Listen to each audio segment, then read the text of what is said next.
So after you've heard the history, the choices, the majors, and different pathways that you would be able to take, depending on your interest in teaching, I also want to talk about more about the DEBER program and what scholars, once you become a DEBER scholar, what you would receive, what kind of benefits. So definitely financial support. We have some stipends that are available for scholars, and there's some paperwork that you would have to fill out. We'll talk about it in a minute. And also some devices, electronic devices like Surface Pro, if you need one for your math classes or any other classes as well. So those are some of the benefits that you would get in terms of the financial support. Of course, you will get advice from past and present DEBER scholars. We have Vanessa, who's a current scholar, and we have other scholars like Karina, who's transferred already. She's already at San Diego State, so she would be an amazing mentor for you to talk to, and definitely you get that advice from them. Guidance from Mesa and of course Southwestern City College as well. So we do have that support from me as the activity director, as Professor Lawrence as the faculty, and also as Gabriel mentioned, he has a counselor, and of course Professor Woodward from Southwestern too. So you do have that advisory or that guidance from us who can help you figure out ways or specific things that you have to go through or you have to choose or whatever it is that you need to get to. Access to counselors, and as well we will community that. And I don't know if I'm forgetting something else, Lori, if you don't mind adding anything as I might have missed. But those are some of the type of support that you would get in terms of becoming a DEBER scholar. So again, financial support, advice, guidance, and access. So you have that support from us, from the program, as you get or pave your way toward your career goal. Now, what is it that you need to do to become a DEBER scholar? So first of all, identify yourself as Hispanic, Latinx, Cuban, Chicano, Chicana, Chicanx, all those big part of the identity that encompasses the Hispanic as a community college. Southwestern, City, Mesa, and Miramar are Hispanic serving institutions. But we know that as a Hispanic, there are other communities and other identities. So if you're part of that big old umbrella that we identify as Hispanic, then definitely this is this is good for you. And then take at least 9 units of classes at Mesa City or Southwestern, of course. Apply. There is an application that you have to fill out. If you haven't done that, we can send you the link so you could apply if you're interested. And show bilingual proficiency by taking our new bilingual test. And I know there's some waivers, but again, once you start the program and you start the conversations with Gabriel and figure out ways, then there might be some waivers, but there's specific requirements in terms of bilingual proficiency, if that's what you're going for, if you want to become a bilingual educator.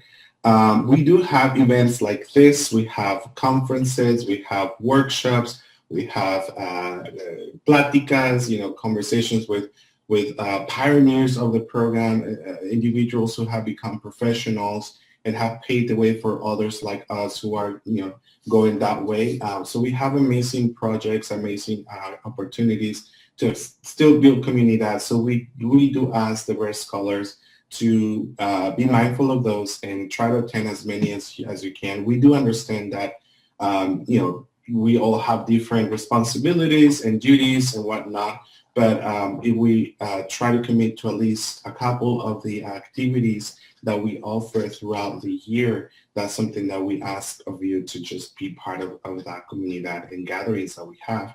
I know Southwestern has a specific days and specific dynamics that you do, and also we have one as a whole community as well from San Diego State, Mesa City, and Southwestern College. So we do have a lot of activities, and we ask that you commit to at least some of those. And take Chicano Studies. Now you can take Chicano Studies 141A in spring.